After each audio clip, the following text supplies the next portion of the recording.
And I know what's in everybody's head today, and it's Valentine's Day. And Sarah has joined me. We've decided we're going to have our very own Valentine's Day party. Yes, exactly. A Galentine's. Absolutely. My husband's out of town, and she and her husband are going to celebrate on the weekend. Yeah. So we thought that we would just recognize Valentine's Day for how important it is. And February is Heart Month. And so we all know what comes from the heart, and that's the love that you feel.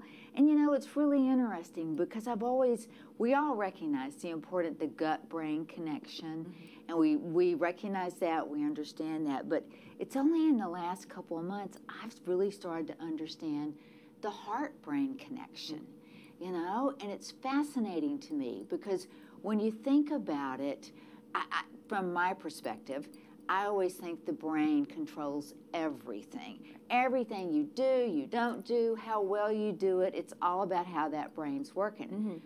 But I've had to step back and say, well, let me think about that. Because is it not the heart that pumps the oxygen and the glucose in the brain up to the brain that makes it work? Yeah. I mean, it's the basics. Yeah. So as special as I think the brain is, the heart is really the foundation for that. Well, you know, everyone always says, I love you with all my heart, or, you know, love with your brain or your heart. And no matter what, you're loving with both, right? You are. Sort of. you know, you are. Yeah. You know, and what's amazing to me right now, there's like 5.7 million people in the United States that are suffering from dementia. Wow. And a lot of that is related to their heart. Yeah. You know, to heart disease. Right. And if you think about how you take care of your heart, I mean, we all know, got to exercise, got to get that, you know, got to get that cardio stuff Stay going. away from bacon. Yeah. And we're starting to recognize, you know, things that inflame our body. Gluten, sugar, all of those things promote inflammation. Yeah. But not only to the body, but to the brain, you know? Absolutely. You know, I always think about when you're talking about eating different kinds of foods for your body and how it processes, I never actually connect it to the brain. And I don't know, I mean, obviously in your profession you're thinking about that, but I'm thinking over here, oh, I'm going to have an awesome dinner this weekend, you know, with my husband, finally celebrating Valentine's Day, and probably going to feel terrible the next day because of it with what we're eating. Or it may just be, I'm going to indulge. I love sandwiches. Let me have the biggest sandwich. And then after you do, you find yourself, wow, you just got all this brain fog going on. Yep. And it's the gluten that creates the inflammation. So there's that food is very important to the brain. So what are some of the good foods for the brain that, you know, for this Valentine's Day we could probably eat? A little bit of chocolate, maybe? Well, dark chocolate, right? Dark chocolate is very good for the brain. You know, the salmon, the omega-3s, the fish. Whole grains, nuts. Yeah. So, you know, instead of having a big old piece of chocolate, how about a strawberry dipped in chocolate? Sounds pretty good, yeah. That sounds really good to me. A lot of that today. Yeah. But, you know, Valentine's Day, everybody, it's so funny because if you're in a relationship, Valentine's Day, it's all about love. And if you're not in a relationship, I had someone point out to me today, it's Single Awareness Day. It's different. I've never heard that before. It's, you know, but it is all about how you feel, and either you're in love or you recognize you're not in love. Right. And think about what happens, you know, when you first start to fall in love. It's like you get this warm, you know, it's almost like a head rush. And maybe your heart starts beating really, really fast. Yeah. But it's what's going on in that brain. You know, when you look at that person and you feel this warm rush and you start to feel good, well, all that dopamine's starting to be released in that brain. And that dopamine's it feels really good. Right. And we're like, oh, I like this. This is a good feeling. I like him, or I like her. I like that other person. And that brain, you know, kind of gets confused because it starts off, yeah, I like that. You know what? I want to see that other person again. You know what? you need to call me, and you need to call me within the next week. That's how sessions start, right? Absolutely. And it's all about the chemicals and what's going on in the brain.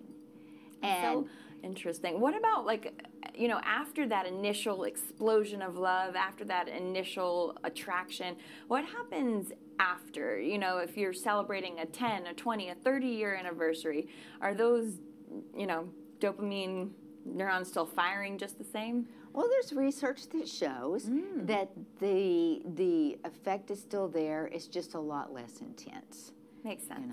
It's probably a lot less new. A lot less new. Yeah. But think about it. When you have a baby, the bond between a mother and that baby, the brain's it's releasing this oxytocin, and as that child grows up, I mean that's still your child. Yeah. But it's not quite the same bond that you have with that baby. Right. When you first have a child. When you first have a child. And that's a natural thing. Yeah.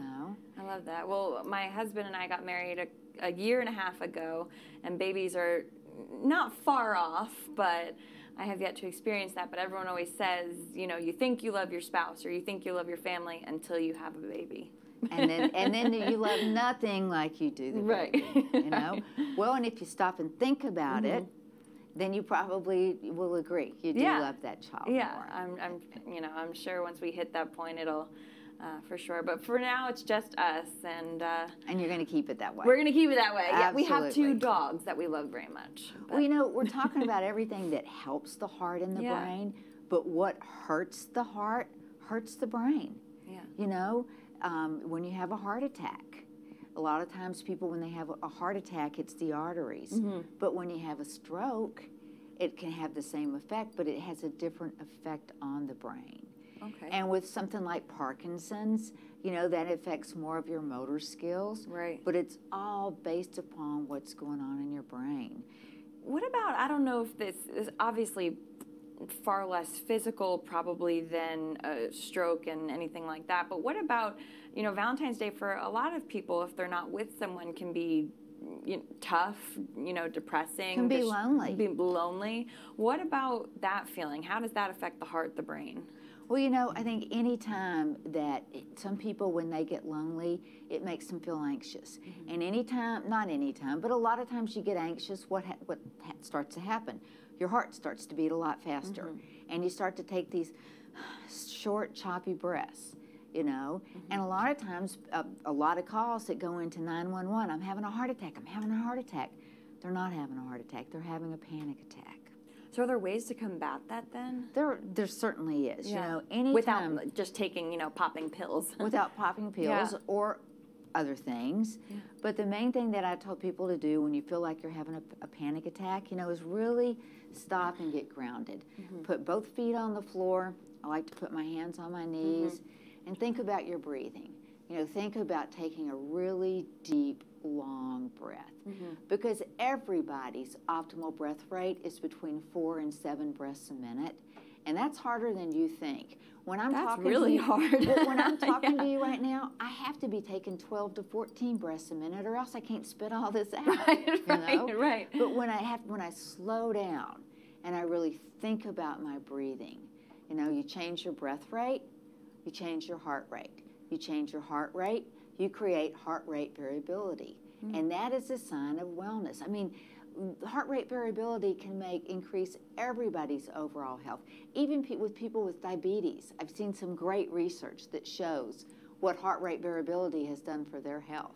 Wow. So you want to try and breathe? Yeah, I was going to say. All right. And my next panic attack, this is what I'm doing. So what I always say, what we're going to do is we're going to exhale, and then I'm going to count you up. I'm going to count you up to 4. And because that's harder than you think, and we're going to pause. And if you find that you've gotten all the air in that you can at 2, just hold your breath. But what you should be feeling, if you're getting breath down in your tummy, you should feel some action around your belly button. So let's exhale.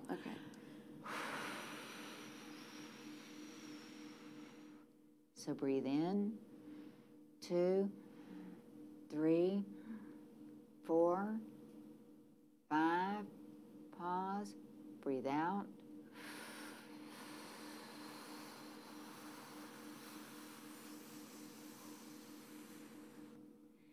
I could breathe out to the count of 9. Yeah. And the longer that you exhale, the healthier it is. Because on the exhale, you're putting your autonomic nervous system more into the parasympathetic state. And the parasympathetic, you have the sympathetic and the parasympathetic. And the sympathetic is the calm one. The sympathetic is the one that gets a little rowdy and wild. Okay, so we want the opposite. So we want that parasympathetic. Yeah, parasympathetic. So the longer you can exhale, the healthier you are. And what about the inhale? You know, once you hit that 4 mark, that was tough for me. That was tough for you because when you're only breathing, if you get to 2, that air is just going right here. It's just going in your chest. It's not getting down in your belly button. Wow. And you know, now there's such cool things like apps that you can use. I have an iPhone, and I have an app on my iPhone called Bio Breathing, and I can set. I can set it. I want to take 6 breaths a minute. I can put an inhale tune and an exhale tune. Very cool. And that's really how I learned to breathe. Yeah. A lot of people don't like that. You have those little egg timers. You know, I've never seen an egg timer.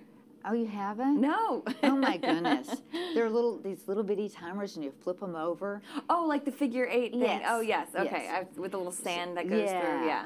So there's different things that, and for me, that gives me something else to focus on. Yeah. Except the actual breathing. So once you get all that oxygen, what does that do to the brain then? Well, the more oxygen you have in, assume it's a good thing. The more blood flow you have. Okay. I mean, and it's all about the blood flow. Yep. You know, it really is. Absolutely. And other things that you can do to help that heart is practice a little meditation.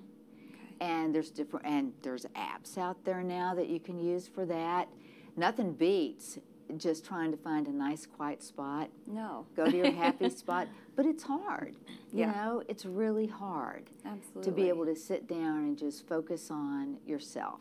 And especially like a day like today where you're surrounded by certain things that might bring up certain memories or just constantly remind you of things that might not always be a good thing. It's, you know, but a lot of pressure around today. Well, walking in to see you, I walked in the building and I see all these vendors are selling flowers and perfume and jewelry, and I'm like, aw, you know. Yep.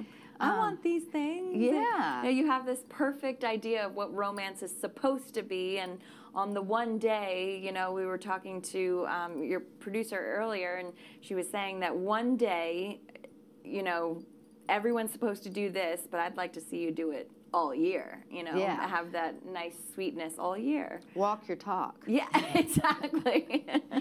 Well, you know, I hope that it is a great Valentine's Day here in Dallas. It's sunny, it's beautiful, it's warm.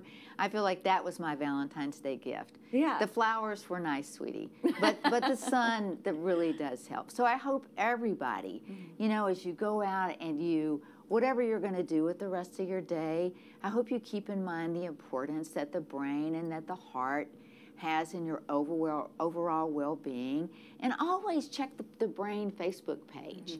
And there's always stuff coming out. You can read about us in the Katy Trail newspaper. So we always try to keep good information out there for you. And I want to wish everybody, and particularly you, thank you so much for joining my party. This was a fun Galentine's, my best yet. Absolutely. And I hope everybody enjoys the rest of their day.